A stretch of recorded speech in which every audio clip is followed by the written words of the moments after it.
Hi, everybody. Anthony James Hodel, CEO and founder of the Athletic Scholarship Corporation. And today I've got a phenomenal leader and life coach, just a phenomenal guy, Shaan Rais. It's a pleasure to have you on. Your people connected us, and we talked briefly the other day, and I'm looking forward to the content today because that's content's king for us. And this conversation is going to cross a lot of different lines with name, image, likeness, student athletes, coaches, executives, entrepreneurs, and that's what this show is really about. So I appreciate your time and letting us connect with you and get some education. I know a little bit about who you are right now just by doing the research and being connected with you on social. But can you tell us, because the listeners are going to want to hear this to start, about the younger Shaan, because that's something I don't know much about, and I started getting really interested in that. Okay, great. Well, first, thank you for having me, Anthony. I greatly appreciate it. You're doing some phenomenal things for the students, the athletes, and it's just great. I'm really going to deep dive into some phenomenal content. One thing that you said was life coach, and it's so funny, right? Because I get that a lot, but it's more of actually a life and business strategist, more of a brand consultant, but we'll get into that as well. Right. So when people ask me my story, I just tell them that I'm just a kid from Harlem who God chose to show his favor and mercy through. I grew up in the late 80s, early 90s in Harlem, New York. And you don't have to be a historian to really know what took place during that time. It was one of the many infamous pandemics that we have suffered in America and as a people in particular. I made a lot of bad decisions during that time without the right leadership, without the right examples, without the right peers, without the right peer group, without the right coaches, without the right structure, right? So I made the wrong decisions, and I suffered some of the consequences that come with making the wrong decisions. As many of the people that share my ecology, age, and background, many of them are. But there came a time when, luckily, I fell in love. Right. I fell in love with the young lady, and I was going to do the same hard-headed stuff again because, old habits are hard to break. Mm-hmm. And so is the ecology. The lessons that you learn from where you come from are kind of hard to break. But when I fell in love, I really had to ask myself, was I going to write the same book again that I had written many times? And so I wanted to try something different and give her, as well as my children, an opportunity at having a responsible, well-rounded father, husband, man. And I always said that I believed, but I never gave the chance, right? So I say I believe, but I'm still sticking to what I know best. At this point, I realized that I kept running into the brick wall over and over again. So I finally got out of the driver's seat, sat in the passenger seat, and released and submitted. I said, I don't know everything, but I'm willing to try whatever I'm shown. And I was shown school. So I actually had to go back and start something or finish something that I had started a long time ago. And I got back into school. Funny thing is, I'm still there now. I'm just not a beginner. Now I've got 2 master's degrees and I'm currently in 2 doctorates at the PhD stage. So that's a little bit of my background, where I come from and how I got here. Thank you so much for asking me that. So it ties into, I've been doing this 18 years, and it started with, we talk about the economics and race and all these different dynamics and influences on our life. And I started the organization because I had a tough time. I didn't have a good peer group. I made bad choices too. No one forced me to do anabolic steroids or to take a shortcut to be a better athlete, which I thought was a better athlete. But I didn't have a good core group. They say, show me your friends, I'll show you my future. That's right. It's very true. Being 49 now, looking back and thinking, if I just had a few little nuggets of information, and that's what these are about. These podcasts are just to give, if you could take a little nugget with you, and we'll get into some really good nuggets because we're both seasoned, experienced, and had education, which is failures. Failures educate you greatly, and they're very expensive. But, my organization, I've seen kids in inner city and they say, well, they're better athletes because they don't have PlayStation. They don't have this. No, they're trying to get out of a situation. Yeah. They're trying to get out of it. And they're some of the nicest kids I ever met. They didn't pick their family. They didn't pick the situation. They didn't pick where they're at, but they know if I do this, I'm going to get out, and I've seen my friends do it. And so there is a beautiful thing over 18 years that I've seen. And that's some of my most beloved projects, is working in those, because you see a life change. Some kids are just gifted, right? You check every box. They're 6'7", 300 pounds. They're not great in high school, but you can't teach size. But then you get a young man that's in the inner city, 5'9", 170 pounds. You can't check every box, but they just have a big heart and a passion to get out of the situation, to have a better life. And that's an amazing thing to see. And that's what the foundation of these conversations is to educate. And I know you've got, at this point, a great audience, and you've moved forward a lot, obviously multiple degrees, which is amazing. You probably look back, you never think you'd be sitting here right now, I'm sure. Ooh, never. It's actually a dream that I never had come true. So what would your advice be to any young, and I'm not talking about just, troubled youth, and trouble could be economic, it could be behavioral. There's so many different things that trouble us. Even you and I today, we have troubles, we face different things. But what would be your advice to a young man or woman that maybe they think the cards stacked against them? Accept your hand. Accept your hand, right? Number one, accept your hand, and then know the next steps. What's the next steps after knowing your hand, after realizing you have your hand? Okay, so you accept that. This is my hand. You play it to your best ability. You play it to your best ability. I'm not going to give you something cliche that just says figure it out. Right. The way you play your hand to the best ability is that you watch seasoned veterans. You go to someone who's been there, done that. You go to people that you look up to, and you figure out how to get in contact with them. Coaching is one of the most powerful forces on the planet right now. And before I had the money, pay very close attention, before I had the money and before I had the access, I had a phone. And because I had Google and YouTube, I didn't use it to play games. I used it to go to YouTube and follow and learn from the people that I'm friends with now. Mm-hmm. That's what I did. And I climbed up the ladder with knowledge that was free.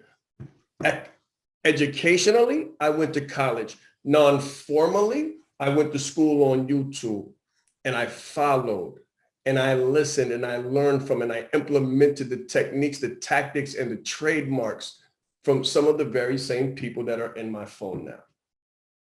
Yeah, you're 100% right, because, even with my wife, she always comes to me and says, hey, how do you do this? And I go, why are you asking me? Because I'm just going to go to Google and I'm going to find the answer, or I'm going to look at ones that I tested, A/B split it, just like in marketing. You test something, it doesn't work, try B. That's what we do. And that's what the amazing thing with the internet is. There's so many tools. And that leads into kind of the foundation of our conversation today is name, image, likeness. And ironically, we talked the other day, and I told you our state was allowing our high school student athletes to leverage and monetize their name, image, and likeness. Well, that was rejected yesterday. So we're back to just college kids. Okay. And now being in this business, it's changed a lot in the last 2 years, because we knew it was coming, with the college athletes making more. Now these coaches are making 9-10 million a year. We knew money is going to drive a lot of different things, and some great and some seriously bad. With money, you see, on my end, I see a lot of things that I go, wow, this is definitely greed driven, or this is dishonest, and you're dealing with 17-year-old kids. And we try to give them advice that not everybody's going to be honest with you. And I'm sure in business, you and I face it, people aren't always honest. No, they're not. They're not. No.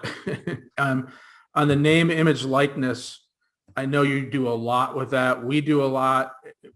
Everybody says brand, the buzzwords I call them: brand, scalability, leveraging, all this. What do you really define name, image, and likeness as? Well, we can say, I use MVPs. MVPs, your morals, your values, and your principles. So where I come from, we put meaningfulness over money, we put impact over income, and we put principles and purpose over, and passion as well, over profit, right? So your name, image, and likeness is not just your name, the way you look and the images of you once it's taken.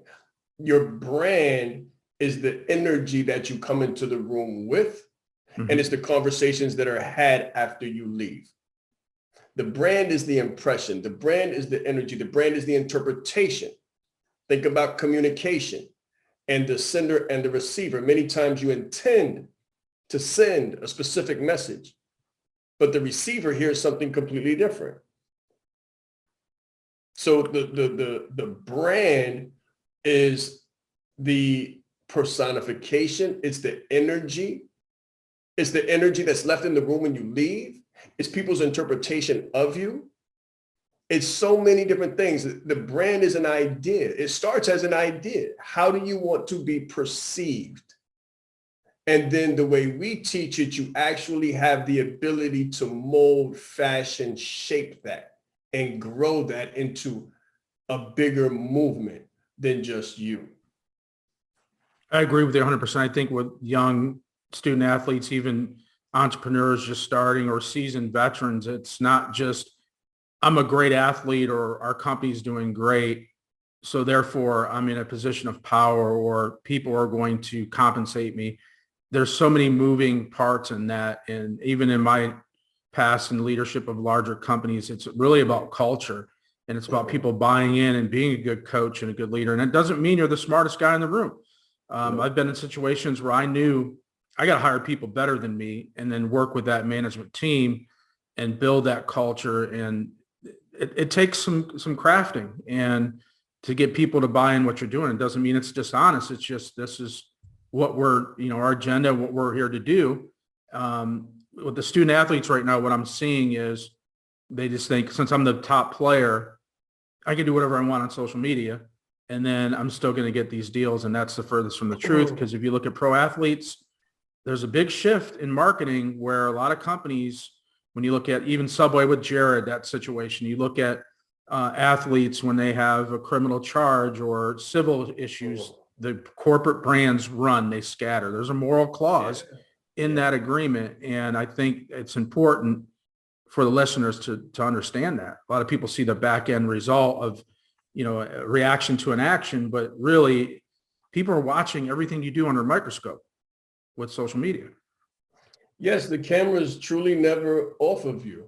The eyes of the world are always upon you. So you always have to be mindful of what you're doing, why, how it could be interpreted, with the context, content, what the consequences of that interpretation could be.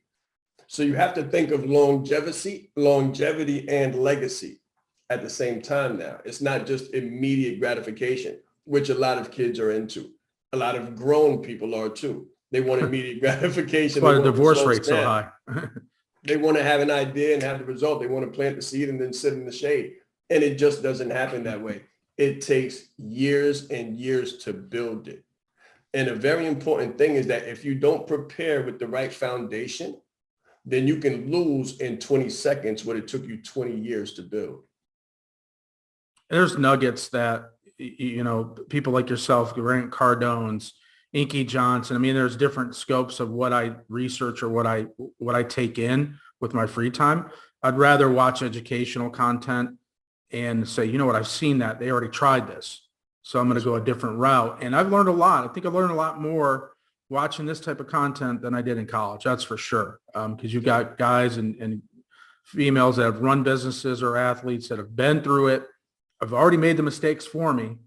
They always say on Shark Tank, if you could get Mark Cuban in a room and pick his brain about your idea, you may not like what you hear, but you might have saved you a lot of money and a lot of heartache. I've made, and I'm sure you have, tremendous amount of mistakes, very expensive. Looking back and I go, should have listened, maybe should have researched a little more.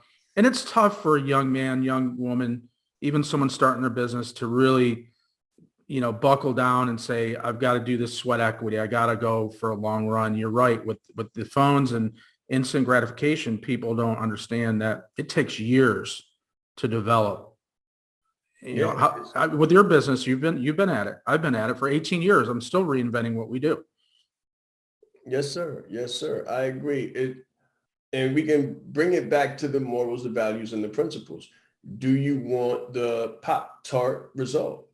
Do you want the plot fizz? Do you want something to fizzle out? And what we learn is that a success is attainable, but is it sustainable? And that's the question. You don't want to be a one-hit wonder. You want to be here for the long haul. You want to be here. You want to be a Hall of Famer who did it the right way. You want to be here 40 years later. I was just reading how Jack Ma and Alibaba has a 102-year mission statement.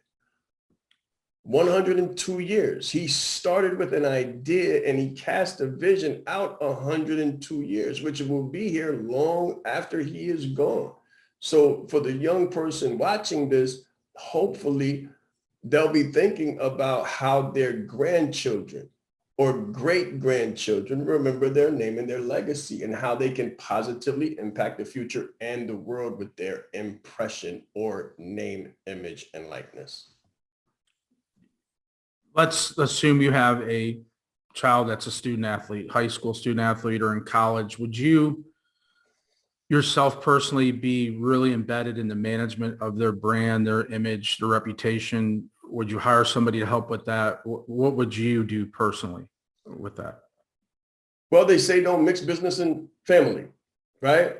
So because I would be emotionally involved, it's a great answer. I would be involved insofar as making sure that the person that I hired to manage that situation was qualified, had a heart of gold, and was a genuine, authentic example of what he taught. That's as far as I would go. I may oversee, check in month to month, half quarter. So it's just like when you work with an organization as a consultant. When you come in as a consultant with an organization, the organization is the client, but the end user may be multiple heads of departments. A CEO may hire you as an organization to come in and work with the marketing department or the sales department. So those are the end user of your services, but you report to the CEO, you report to the organization on a monthly basis what the prognosis is, what the progress is, progress reports. That's how I would want to deal with a coach who had a heart of gold and who was really genuine, not ingenious, but genuine, who was good at what they did. And when I say good at what they did, I don't mean securing more sponsorships. I'd rather have scholarships as opposed to sponsorships. I would be looking for someone to develop my athletic son or daughter into a fully rounded individual that will not be consumed by the world on the big stage, right? So I'd be very interested in character development, leadership development, education, as well as experience and expertise. That's who I would hand off the responsibility of unemotionally curating the best possible example. It's stunning that you said that, because the foundation of my business was we cannot guarantee what level they're going to play. The goal, and we lose a lot of opportunity because a lot of people are mascot chasing is what we call it. And, my son Johnny should be playing at Ohio State or Alabama. And you know what? If you want that and you have that desire, go after it. We're not going to be the dream killer, but we have to check these boxes. We have to go through certain steps. And I've lost opportunities, but I've always stayed true to get a free education, because that's going to be more important. You're one play away from getting injured. Okay. And sometimes when you're sitting on a Zoom call, or in the past, we had multiple offices across the country, pro athletes working with us. It's a tough conversation to have because you don't want to kill somebody's dream. Go after it. And there is that kid that's 5'8", 150, plays point guard and just plays D1 ball. It's just that kid, and everybody looks at the Steph Currys of the world, or, we could talk all day about athletes that are undersized or step too slow and still make it happen. I mean, Jerry Rice was one of them. He wasn't blazing fast. He just ran scientific, precise routes. And he was like Tom Brady, same thing. He was horrible at the combine. You look at him and go, there's no way. You look at him and then look at today and you'd say, there's no way that's the same guy. So we don't want to kill a dream, but we want to manage that process with the end goal being an education, because no one can take that from you. There's a lot of value and upside in that education. And even what we both do, content, stuff on YouTube, free information doesn't mean, oh, you used to tell us growing up, if it's free, guess what you got? It's not, and that's not true anymore. No, Connections are priceless. Networking, education is priceless. So I'm glad you said that, because it reinforces what I do. And every day I deal with people that it's sad that I see parents have the expectation and just talk D1, big NFL, NBA, and that's great. But let's work the first step and let's get someone to embrace you, because this individual that's going to be a coach is going to be like a second father, second mother. It's going to be a big impact on their life. I had huge impact from my coaches. Some of them, I think, saved my life. I've been in some dark spots, and it's so important to, when you look at a school or when you look to do business with people, you don't have to be best friends, but you got to have some sort of synergy and connection, be it going to pick a college or hiring someone to manage your brand. It's all the same thing, in my opinion. But I'm glad you said that, because it reinforces our mission. That's our core foundation, is get the money. I always say, get the money first, get the education. Oh yeah, the education is definitely the way, right? It's funny because I lived my entire first 20, 30 years of my life chasing the money, right? And it's fast. Money can run faster Oh than we yeah, can. yeah. It goes fast as it comes, right? And that's Right. why more than 70% of pro athletes are bankrupt 3 years later, because the money comes fast and it leaves as fast as it goes. But the interesting thing is, when I hit the brick wall and I finally said, I've got to do something that's sustainable, because the fast money is attainable. When I said I have to do something that's sustainable, I had to go back to school. Those two degrees over there are just two of the four and the two coming, right? So I had to go back. And that's what you don't want people to have to do, is repeat. You don't want people to have to repeat. So they say that smart people learn from the mistakes of others, and geniuses, they say smart people learn from their own mistakes, but geniuses learn from the mistakes of others, right? So if you're watching this and you're at a place, at a crossroad where you have to make a decision, I would say learn from wisdom and learn from people who have been there, done that, learn from it, pick themselves up, brush themselves off, and came back to tell you a better way. Definitely. And, with the D1, and with the star colleges and the star situations, what if they are successful? What if they are successful, but they're only successful on the field and they're not a champion in real life? They're not, you can't put them to the water test off the court. Whoever you are is going to show up. Money is only a magnifier. Money is only a magnifier. So let's talk about that part. If you're not who you say you are, as far as morals, values, and principles, when the camera's on you, everybody has the right thing to say. But leadership and who you really are is what you do when the camera's not off you, or when you think that the camera's not on you. And you'll find out soon that it always is. You're 100% right. And I had actually an exit question, but you kind of walked me over to it. And this is a tough question, and we didn't have a script. Remember, we talked, we said, look, we're going to hit record and just go, because that's genuine. And we're having, dialogue that's genuine. It's from the heart. Tough moment for you. What, I always ask champion moment. We'll get to that later, but what's one of your toughest moments? And it might be Shaan looking at younger Shaan, or it might be today. What's one of your moments that you just go, man, that was the toughest thing I had to go through?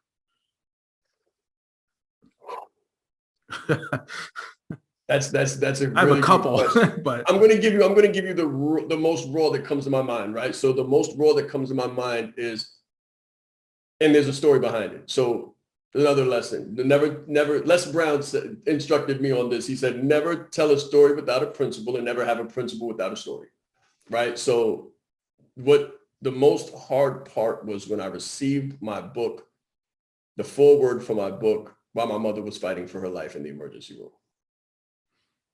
It's the hardest thing in the world. My mother saw me poring over this book for the longest time. You know, when I started to change my life and I started to do the right thing, she always said that your father is, he would be proud of you. She said, he is proud of you, right? And I just worked hard. I just worked hard because I knew I had to collapse time. I had to make up 15 years of time in 3. So I did 5 years of work in 1. Let me slow that down and bring that back a little bit. The way to collapse time is to do more work in 1 year than most people will do in 5. So you get from 3 to 5 years of work and progress out of 1 year. So if you do 3 years of work in 1, in 5 years, you can do 15 years of progress and growth. Or if you can do 5 years of work in 1, then in 3 years, you can get 15 years of progress. So I worked as hard as I could, as fast as I could, because I knew I didn't have so much time. And I reached out to Eric Thomas, who's a person that I consider to be a phenomenal influence, great coach, a friend of mine, an acquaintance of mine, and I look up to him phenomenally. He's a great mentor. And I did not know him from a hole in the wall. And I had just finished my book, and I reflected on what he had done for me, being influential in my life when I was a student of his by distance that he didn't even know, right? He was coaching me through the process. When my book was done, I sent him, I guess I poured my heart out. It was one of those moments, Anthony. I was on the Long Island Railroad. I was coming home from a long day of work, and I just poured out my heart, who I was, what I had been through, and the phenomenal coach he had been for me, even though he never knew me. So you cold called him? I cold responded to an email. Okay. I cold responded to a marketing Which is a mass marketing email, right? Listen, and I connected my PDF to it of my book. It was done edited, but there was no cover or anything. And I sent it to his company, and I said, listen, you've been such a great help to me. I just want to know if I have anything. Tell me what I did wrong. Tell me you hate it. If there's any way that you can do this for me because you have helped me so much. I just basically gave it to him to give him his flowers for what he had done for me. I sent it to him, said, thank you. 3 days later, while I was on my job, I got a response. Knocked me out of my seat, horse kicked me in my chest. And it's Eric, the gatekeeper, one of his handlers, one of his phenomenal staff, said that Eric loves the book and would like to write the foreword to it. If you have time to wait before publishing. Took my breath away, completely took my breath away. Told my mother, she's happy, everybody's happy. After that, she gets sick. She gets sick. This is months later. She's on her almost terminal, and she's in the emergency room, and I'm in the waiting room about 10 o'clock in the morning. And I got his testimonial with his logo emblazoned upon it. And it hit me so hard how far I had come. And the fact that I was going to have to move forward without one of the people that I had done it for. One more moment. This is what put the trifecta together. It made it a triple layer cake. As I'm reading this thing, there's a glass in front of me. The elevator door opens up, and one of my sons walked off the elevator.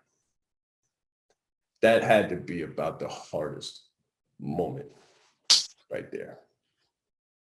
That's a tough question, and I appreciate your answer. And so would you say your championship moment is the book and Dr. Thomas, that connection? Or I mean, I would say this. I would say the championship moment was when because she came out of that and went back a couple of times. She was in hospice and she was in a home, and I actually got the physical book.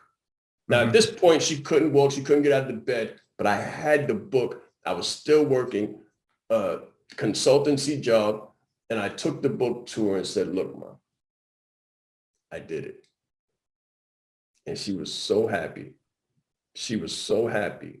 That, to me, meant more than all of the millions of dollars that the Mint could produce. That was my championship moment. Do you think you put her through tough times when you were young? Oh, did I? Oh man, I was a real problem growing up. Yeah. I was a standout kid. I stood out. I made a difference. I made a change. People noticed me, whether I was on the right side or the wrong side, and that's why I go so hard in the paint, as people say, on this side, because if I can do it the wrong way, hard, and stay up late and give it countless hours, then I can't give the right side anything less. Who was a influential person in your shift? I mean, I'm sure, personally, I looked in the mirror and said, this I can't, my run rate's not going to be, I'm not going to have a lot of runway leading this type of life. I got the wrong crowd. I actually left the crowd of people I had around me and had to change everything and pretty much disappear and pick a new group of people that were, I perceived, better than me. And sometimes that doesn't always work out because they have a double life. But who was your influencer that you felt was really supportive or paramount in that shift? And it could be just you, but I believe there's always somebody involved. That's what I would have to go back to Eric. I would really have to go back to Eric. When I was beginning to change my situation, I was looking for information. I was young. I was hungry. I was thirsty for knowledge and wisdom and understanding. And I was on the internet all the time looking for this. And one day this video came into my YouTube feed, and it was when you want to succeed as bad as you want to breathe. And it was Dr. Eric Thomas, and I began to study him. That's a chiller. And I began to study him and how he had gone from an inner city, Detroit, dropout, homeless, you understand, running with the wrong crowds, 16, to becoming a PhD. I said, what? I said, hold on. Because at that point, I just wanted to get a job. At that point, I just wanted to get a job and make a good living, a decent living for me and my family. But then I said, oh, hold on. I said, we as a people do PhDs? From that there, I said, okay. I set and this is the funny thing, Anthony, I've got 2 master's degrees. I haven't been to a graduation yet. Because I'm not done. You set that standard to yourself. That's right. I'm not finished. I didn't go to an associate's graduation, bachelor's graduation, first master's, second master's. Wow. None of them. I haven't been to one yet. Wow. Because I'm not done. I've got more to do. And when I get done with these PhDs, I got a PhD in organizational development and change coming, and an EdD in leadership for change coming. And when they're both done, I'll go and accept. Right. But before then, I don't have it in my plans. So it was seeing his example and then seeing him as a speaker that made me want to become a speaker and say, oh, we do that too. And then seeing him as a coach, I was like, oh, so, not to take anything away from a Tony Robbins, because I've grown to know him as well, and he's phenomenal. But when I saw Eric Thomas, I saw a Black representative. I saw someone who looked like me, shared the same demographic. I said, oh, well, if he can do it, all I have to do is see the standard. I have to see the possibility. Once I see the example, I can become the example. So that's who I would have to say. It would all have to come back to E. Yeah, I do follow and watch a lot of his stuff. And one of my friends is mutually friends with him now, Lewis Howes. Yeah. I started with Lewis. His story is not a story. I've seen him live it. And to watch a guy do that, and we talked about it, I love watching that. I love seeing somebody else succeed. And unfortunately, a lot of people don't like that. And I'd say, and my math may be off, but I feel like 8 out of 10 people have jealousy or hate or don't want to see someone else succeed, and they'd rather tear you down. And that's a problem in this country right now, is instead of, we're letting the media, we're letting politicians, we're letting people tear us down instead of lifting each other up. And something as simple as getting on a Zoom call, which is free as long as you have internet. If you don't, go to McDonald's, use a free internet. If there's a will, there's a way. You'll figure it out. Yeah. Because here's what opened my eyes about life. I've talked to people that were ex-drug addicts, and they said I had an $800, $1,000 a day habit. And I'm going, if you can make 800 to 1,000 to support that habit, I should be able to figure out to support my family, my mission, what I want to do. And it wasn't easy. It was a lot of hours, a lot of research, and it's continually, an education at 49. You see kids today, and we talked about, shortly a bit ago, condensing 5 years into 1 or 2 years. My wife and I were talking the other day, and we're seeing high school kids graduating high school and also graduating college. And I go, you're kidding. They're starting when they're freshmen, taking qualifying courses, and they've met the criteria of the 12 hours, credit hours, and they're graduating college at the same time. And I'm going, I didn't finish. Maybe I should go back. And I think you've touched base on this and looking at your material. It doesn't dictate who you are going forward. You have time. It doesn't matter if you're 50, 60, or 20. Yeah. Oh, yeah, definitely. That's one thing. That's another myth, right? That's one of you could just call me a myth buster, right? Because my story is one of those that you would read about in a drama that wasn't true. However, and I did it for that reason because, like, for instance, those who know me know they can't tell me an excuse. It's impossible. I'm not the one for it. My children can't tell me an excuse. They might hate me for that reason at that very moment when they're trying to get over on something, or tell me an excuse, or be soft about something, or give me a reason why they can't do something. But when you become the standard for excellence, you can't have mediocre around you. And that, Anthony, is why I think there's the hatred and the animosity, or the sinister appeal towards success, because when you defy the odds and you come out on top shining, then everybody knows it's possible. Mm-hmm. And their excuses no longer work. Or at least they don't work around you. So they stay away from you because you become a standard bearer. And your light shines so much, there's no dark, there's no shadows for them to hide their little excuses in, or their little weaknesses or ineptitude, right? So that's the thing. You want to do that. Every single person, you want to be the standard of excellence for the people that are around you. Become competitive with it. Become competitive, healthily competitive with the people around you, to see who can shine the best and become the most successful, run the fastest, throw the farthest. Yeah, one of the things I did in a previous life is, it was in automotive. That's where I started. I was a broke college kid. I got off a bus, didn't have a car, and I needed to work. And I had a connection with a car dealership and started selling cars and moved up the ladder quickly. But one of the things in the management style was, I'm going to do all these different jobs. And I learned that from a mentor, indirectly, just paying attention at 19. So I wasn't a bright kid, but I was very receptive. And I just knew I got to watch and pay attention. It's just like sports. Business is just like sports to me. And what I found quickly was, if I inspect what I expect. So if I want you to do these things, I need to show you without saying or talking, do these things by action, show a positive result. Or maybe I fail and I say, you know what, we tried this, it didn't work. I had a culture in my leadership was, make the mistakes because I'm going to make them. But let's learn from it and figure out, what do we do next time so we have a better outcome.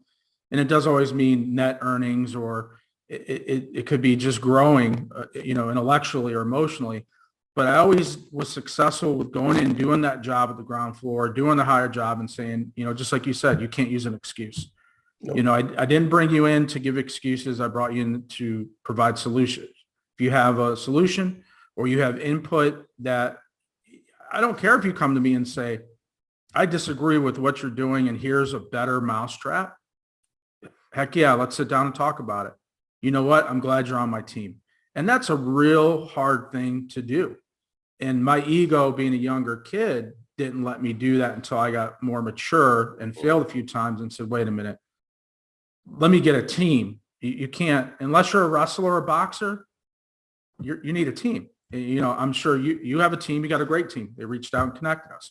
I have a team of people. I can't build great websites and put together marketing programs for athletes unless I had the team of people. And, I'm glad we're on the same wavelength with that, because a lot of people beat their chest when it's award time. And I went through big failures in big business, and I took those bullets because as the top leader, you got to have thick skin and be accountable, because at the end of the day, the decisions do stop at your desk. But collaboratively, when there's a success, it's your teammates. So let's talk a little bit about and try to bridge this. I know we're covering a lot of bases with, because a lot of our listeners now, it used to be, let's wait, they're high school kids or some of them are in college, and only the small 0.5% make it to pro sports. There's so much more about this. It's not about a pro athlete. It's not about somebody that has the liquidity to start a business, because you could start a business on a shoestring. Cool. I started in the basement of my job with a BlackBerry. Where did Amazon start? We know that. Exactly. And how long did it take them? Everybody thinks it's an overnight success because they didn't hear about it, and that leads to branding. But what's your advice to that younger student athlete, or to the parent, or someone that wants to be an entrepreneur? What are your 3 to 5 main things that you say, hey, you've got to start with these things? If you just made a quick, we're sitting at dinner and I write down a napkin, I'm talking to you. What am I writing down? What's The your first thing you nuggets? want to do is have an idea. You got to have a picture. If you don't have clarity, then you're already there. So you got to have an idea, or you're already there. So you want to know where you want to go. Once you know where you want to go, you got to make a decision. A decision is an incision. It cuts off anything else. A real decision is an incision. It removes all possibility for anything else. When I said I wanted to go to school, before I said I wanted to go to school, I knew what I looked for, and that was able to collapse time for me. When I said I wanted to go in business, I knew what I was looking for. That was able to collapse time for me. It sucks the middle out.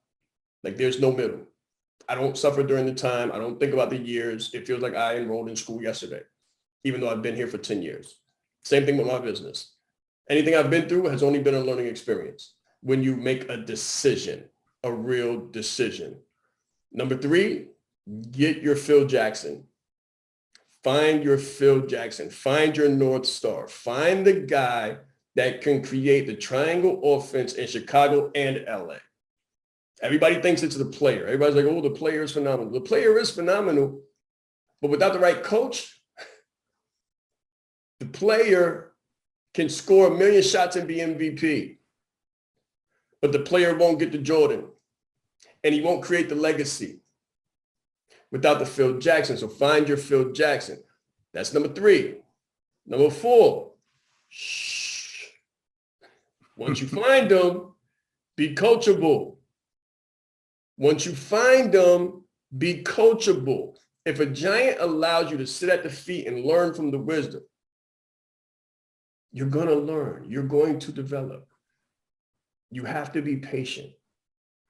You have to be patient. And for the 5th one, keep a state of expectancy about you. Keep a state of humble, disciplined expectancy. It's like foreknowing, foreknowledge, knowing it's going to happen. When you know it's going to happen, you're calm with when. You're not not so attitude laden, not so anxious, not so preoccupied with when is it going to happen? When is it going to happen? When is it going to happen? Just know what's promised to you.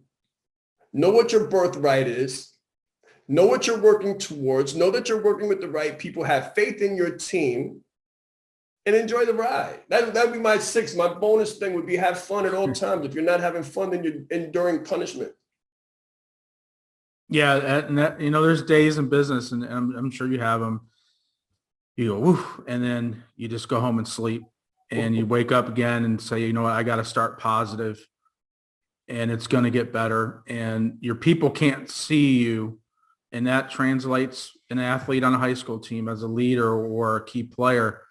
Especially if you're the quarterback or you're the point guard. You can't have your head down. You got to keep playing every play, because those coaches are watching those plays. When it's not on your side of the field, what are you doing? Are you taking a play off?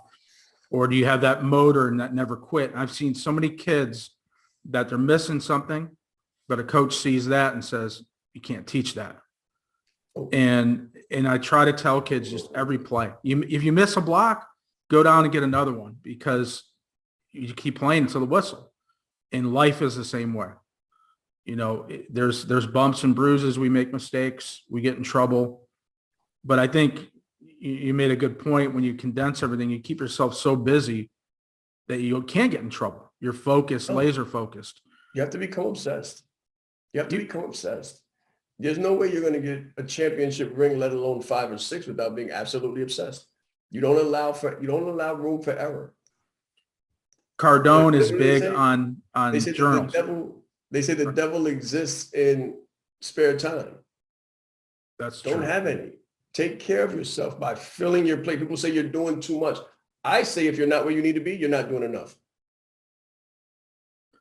Journals, are you big on that? I've gotten big on it where I have to chart my time and day because I can't manage it. I'm not organizationally sound because you get so much stuff thrown at you. And I think as an athlete or entrepreneur, you've got to chart your vision, your day.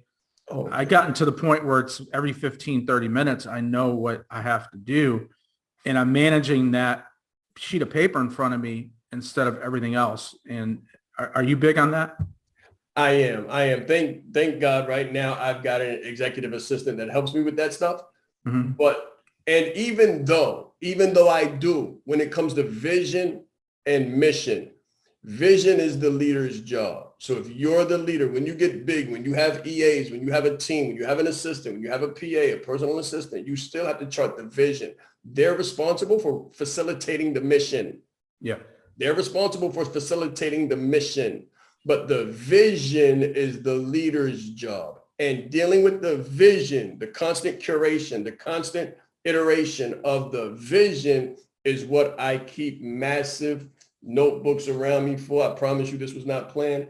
I keep massive thought holders here because thoughts come consistently. And when they come, you have to track them. Voice notes, you have to track them. The thoughts move so fast and ideas come so fast, and you'll see something and it'll give you an idea and it'll be a $10 million idea, but you'll get distracted by a 3-second or 3-cent voice. So pay very close. Yeah, pay 3-cent voice. Yeah, we live in a world of distraction. We live in a 3-second world where we have the attention span of a goldfish. So it's very important that when you have the flash of genius, you write it down and record it, because if not, it'll be lost in the vacuum. You'll never get it again. It's fun. I had to laugh seriously because there's times I get interrupted and I go, you really stopped me for that. We're spending our time on that now. And you're absolutely right. You got to write it down, keep something. The phone is an amazing tool because you could record anything. I do the same thing. Then I go back to it and it's like, okay, how do I execute it? Is it actually viable? You talked earlier for a moment about your response to Eric Thomas. How long was that response? And what I'm getting to is that student athletes or parents, they don't want to knock on doors. They just assume no one's going to answer. And you know what? 90% aren't going to answer. 95% aren't going to answer. You're not going to have a 25% close rate unless you're that 5% kid.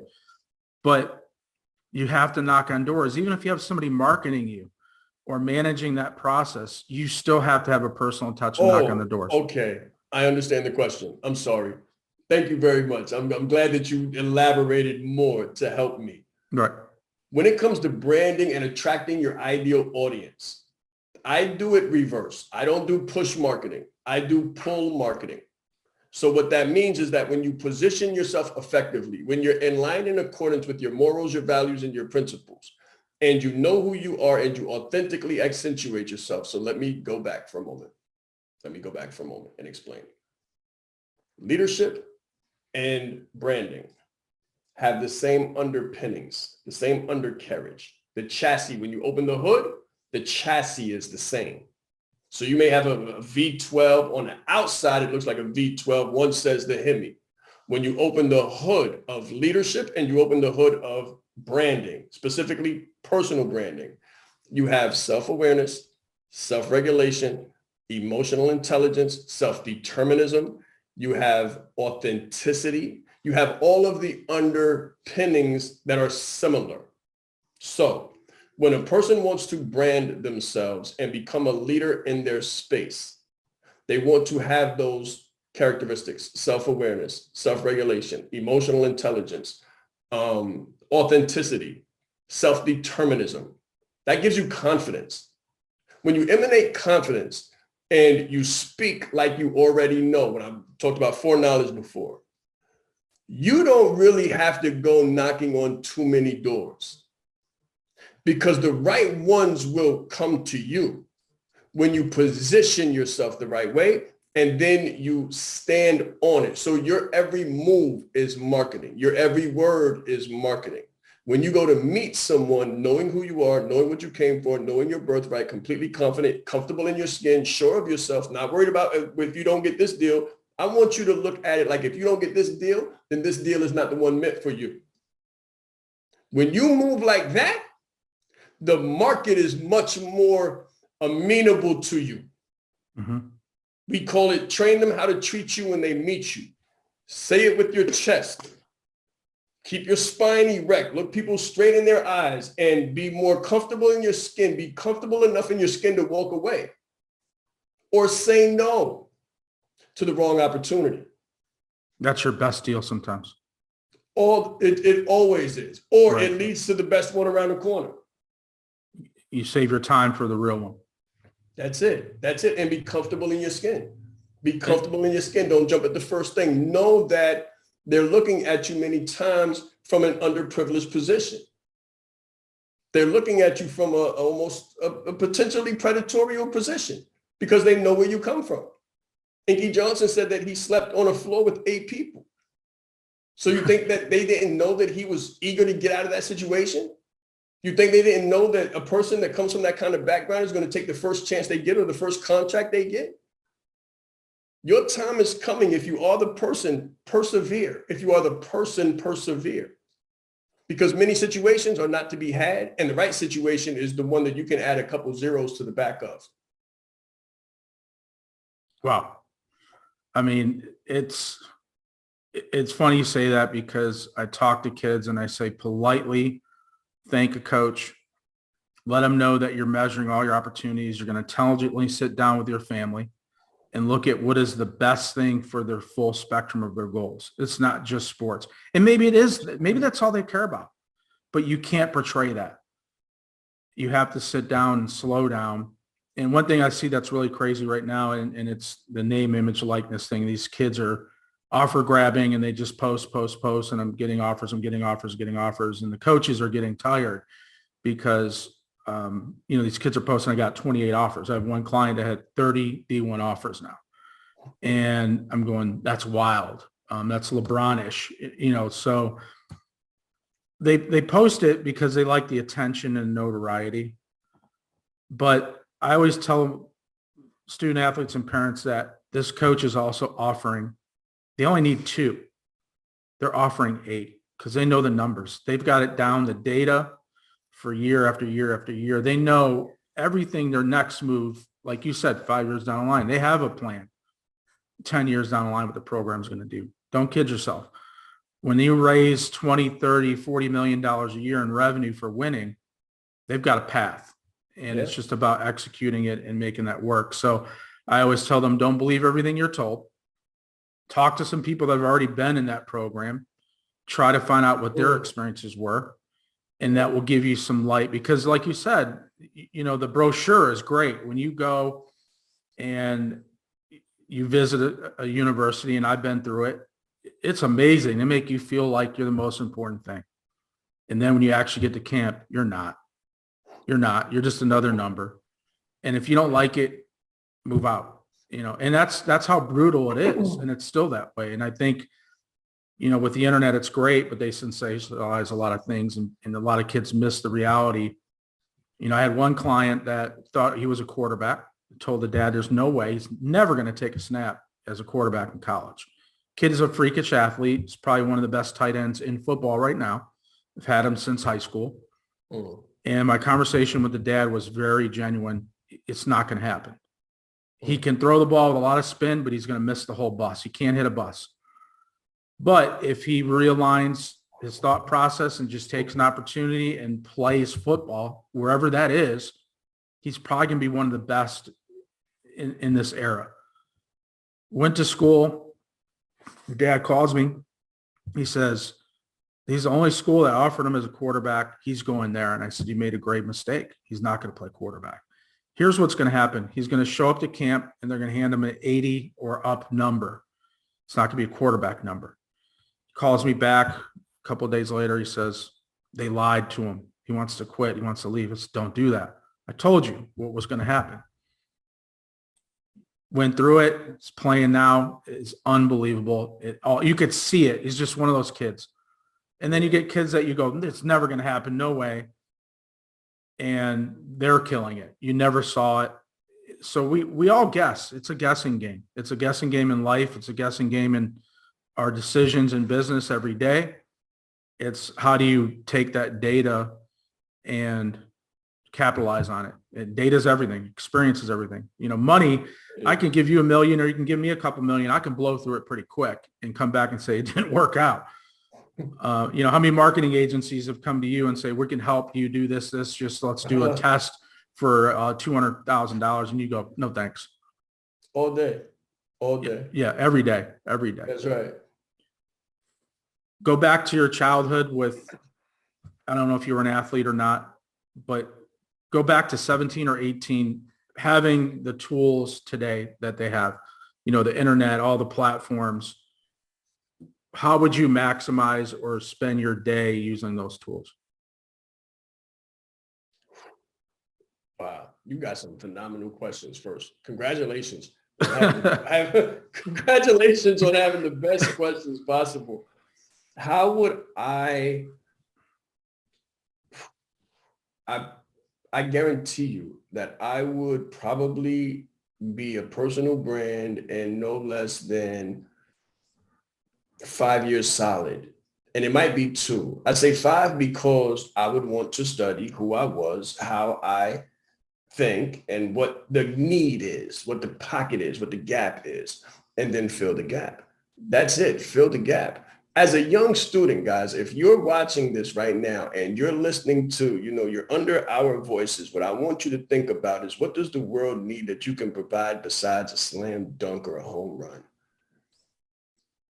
Realistically, think of a Jeter. Think of someone who offers something to the world that's bigger than just a touchdown. What does the world need? This is how you make yourself an asset as opposed to a liability. Because football careers don't last forever. So after the career is over, after the lights go down, after the people go home, after the season is over, after the 7-year run is over, what are you going to do then? That's what I would do, Anthony. I would start thinking long-term, way before long-term arrived. I wouldn't have to figure out what I'm going to do at 30 because I would be thinking about 30 while I was 13. That's what I would do.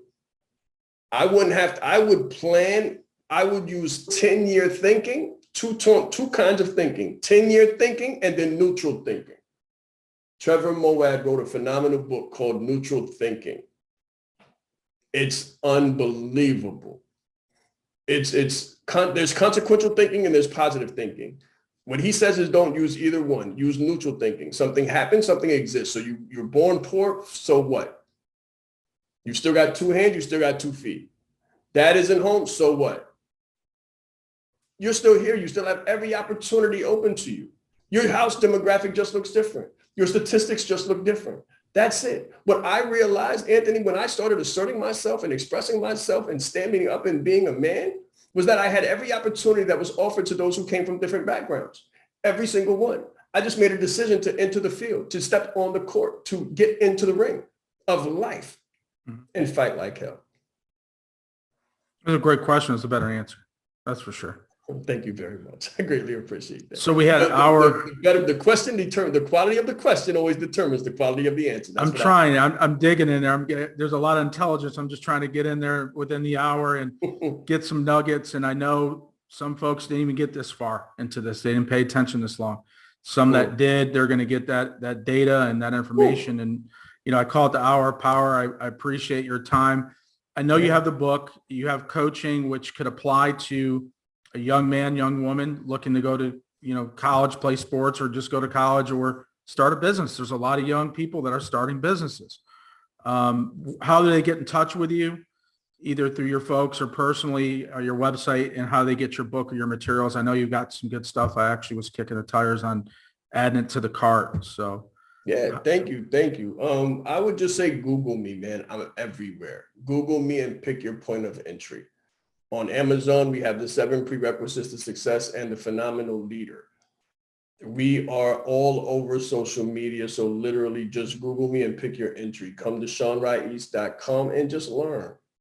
Just learn. Like, it's not, I want you to learn before we want to earn your trust before we earn your money. It's not about that. I always put meaningfulness over money. I always put powerful conversations over compensation. I always put principle over profit. It's not about the valuation. It's about the value. Everyone is not out for your money. Some people just want to help you. And you're being genuine in that statement, because one of the things that when I discuss with their people is our mission, our platform is always, we don't compensate to get people on for content. We help each other. That's obviously, right. Our time is our money. That's our asset, and that's our equity and our knowledge, and we're sharing each other's knowledge. And I'm always about networking and cross promoting each other, but you didn't get a dime to spend your hour, and I'm sure there's other things you can do, but you're passionate about sharing things as much as I am. And, I'm sure our audience appreciates it, and I do too. I want to help people. I come from a disadvantaged background, what they call structurally stratified. So I get it. Mm-hmm. Everybody doesn't have money. And when I didn't have money and I didn't have the opportunity, I couldn't pay my way in, I was so grateful for people like Eric, people like Tony, people like Brian Tracy, who just gave. I learned that if you give, you deserve to live. You deserve to live as long as you can give and give and give. Zig Ziglar said that you can get anything that you want in life as long as you help other people get it, whatever they want in life. Yeah, that's not asking or handing out. It's not a handout comment. That's doing things. And it's really been recently that I believe in karma and I believe in energy. I really, younger, very ego driven, money. And I think a lot of us with the wrong people around us, you're just going to make that mistake. It's inevitable because you're really actually insecure and not educated enough. You don't have experience, you're immature. So you think money and flashy things, it hides what's really going on inside. I've had tremendous sports cars. I drive I think it's a 2008 BMW right now that I bought at the auction. I don't care. That doesn't define who I am. Trying to network with people does, because that's your legacy of what have you done and helped. And I've gotten more gratification personally out of watching kids in economic situations or kids that are overlooked, and you see them and you run into them in the grocery store 5, 6, 7 years later, and they're like, man, you really changed my life. You can't buy that. You just can't buy that. No. And you do the same thing with entrepreneurs, athletes. So honored to be connected with you, and I'm sure we'll do another one of these, because you said something earlier. I'm like, show 2. I already got it. I already wrote it down. Okay, definitely. I greatly appreciate that, Anthony. It's been a complete honor.